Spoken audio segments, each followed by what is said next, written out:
Donc bonjour à tous, une réaction suite aux nombreux commentaires qu'il y a eu sur l'arrêt d'activité de la ferme des 1000 vaches. Donc nous on est toujours disposés puisque mon ami avait été contacté par une chambre d'agriculture pour comparer les différents systèmes de production qu'il pouvait y avoir sur le territoire national. C'est eux qui avaient contacté mon collègue, donc il n'y a eu aucune démarche ni aucune offensive de la part de qui que ce soit. C'était pour mettre en avant les différents systèmes de production qu'il y avait en France, soit herbagé, soit semi-herbagé, soit tout en silage, soit quasi du hors-sol.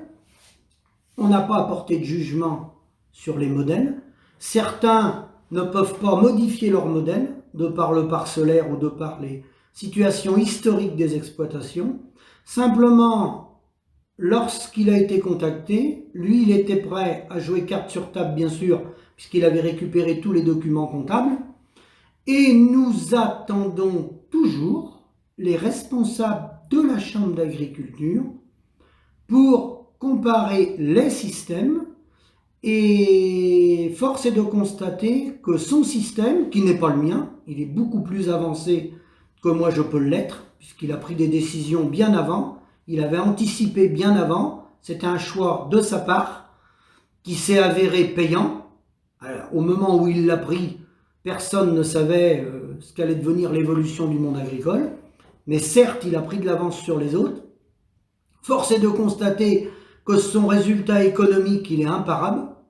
Donc, bien entendu, quand ils ont vu les chiffres, ils ont refusé la confrontation. Ils ont refusé la confrontation parce que son modèle ne met pas en avant tout le business qui tourne autour du monde agricole. Et là, ça posait un problème. Ça n'aurait pas posé un problème à des organismes comme les CIVAM, qui sont dans la philosophie de ces modèles-là. Ça n'aurait posé aucun problème aux CIVAM, mais ça posait un énorme problème à tous les réseaux chambres d'agriculture. Parce que ça mettait en avant que les modèles très intensifs, comme la ferme des 1000 vaches, n'étaient pas les meilleurs d'un point de vue économique, d'un point de vue social et d'un point de vue environnemental. Lui, il le prouvait de par son système. Son système qui est transmissible en plus. Il est transmissible à ses enfants ou à des voisins, peu importe. C'est une exploitation qui est transmissible. C'est à taille humaine, c'est transmissible. Alors, je ne dis pas que tout le monde peut le faire. Tout le monde ne peut pas faire ce que lui, il a fait. Tout le monde ne peut pas le faire. J'ai jamais dit que ça pouvait se généraliser. Simplement, quand les gens mettent en avant des systèmes en disant « c'est nous les meilleurs, c'est nous les plus forts », non, non. Moi, je ne dis pas que mon système, c'est le meilleur et c'est le plus fort. C'est surtout certainement pas le meilleur, le mien, dans mon exploitation. Moi, j'ai hérité d'un historique qui était ce qu'il était. Voilà. Chaque situation est différente. Moi, ma situation, j'en parle pas parce qu'elle n'est pas comparable. Elle n'est pas représentative du tout du monde agricole français. Moi, il n'y avait pas de terre autour de l'exploitation. L'exploitation n'existait pas. Il n'y avait pas d'exploitation. Mon père l'a créée, il n'y en avait pas. Elle n'existait pas. Donc voilà. Donc il a créé une exploitation par morceaux. Voilà, par petits morceaux. Donc moi, c'est pas représentatif. Donc on ne prend pas des exemples. On n'est pas là pour juger des cas personnels.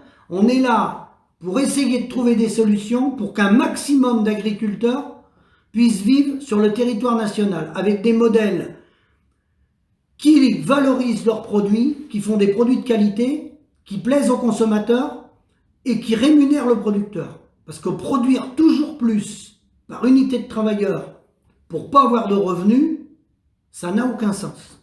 Donc voilà. Donc tous les systèmes peuvent s'étudier. Il y en a qui sont plus ou moins intensifs pour des raisons historiques ou pour des raisons de parcellaire. Il y en a qui ne peuvent pas pâturer. La solution n'est pas toujours que dans le pâturage. Simplement là, par rapport à l'interpellation de la ferme des 1000 vaches, ils voulaient, un certain nombre d'entre eux voulaient en mettre plein à la vue à tous les producteurs en disant « Petits producteurs, rentrez à la niche, on va vous faire voir comment travailler », sauf que des gens en modèle raisonné, économe, pouvaient leur démontrer que eux, leur système était pas du tout le plus rentable. Il s'avérait même pas rentable par rapport à des modèles très économes. conventionnel ou bio d'ailleurs. Il n'y a pas besoin d'être bio pour être économe. Voilà. Donc, c'est la réponse que j'apporte. Il n'y a pas de solution toute faite, mais arrêtons d'écouter la presse agricole qui essaye d'engager des jeunes dans des investissements surdimensionnés, et une fois qu'ils auront investi, ils ne pourront plus faire marche arrière. Hein? Et nous, on est toujours, la porte est ouverte. Mon collègue, il avait préparé toutes ses comptabilités, elles sont prêtes à sortir. Il peut se comparer à des modèles tout automatisés, des modèles qui sont mis en avant notamment par des vendeurs de matériel. Il n'y a pas de souci, on peut faire une porte ouverte. Et puis on va parler économie. Et si on parle coéconomie, je peux vous assurer qu'il passe sous la table. Parce que moi, les chiffres de mon copain, moi-même, je suis incapable de les réaliser. Je ne suis pas capable de faire ce qu'il a fait. Je dis bravo à lui, moi je ne suis pas capable de faire ce qu'il a fait. J'essaye de m'en rapprocher, mais je n'en suis pas capable. Donc je dis les choses telles que je le pense. Mais faire croire aux gens que c'est toujours en s'agrandissant et en augmentant la quantité de lait produite par UTH, ou de bovin viande par UTH, ou de porc par UTH, c'est faux. Ça consiste à faire tourner l'agroalimentaire, à faire vivre l'agroalimentaire, tout le réseau coopératif qui est en cogestion avec le syndicat. C'est tout. Le but, il est là. Mais la marge nette de l'éleveur, c'est pas celle-là la meilleure. Preuve à l'appui. Après, c'est des convictions. Il y en a qui veulent travailler dans des modèles, d'autres dans d'autres. On doit respecter le choix de tous les éleveurs. Ça, les choix personnels, on n'a pas à rentrer dedans. Mais quand on veut nous faire une démonstration économique et nous dire que les fermes très intensives, tout automatisées, sont les plus rentables économiquement, mais nous, on a la preuve que c'est faux. Et si ils peuvent nous apporter la preuve du contraire, eh bien, ils remettent en route la table ronde qui était prévue. Et puis les comptabilités vont se dérouler sur la table, et là, ça sera comme l'émission Les paroles et des actes. On viendra avec des journalistes, et on pourra leur apporter la preuve que leur modèle n'est pas le plus rentable. À bientôt.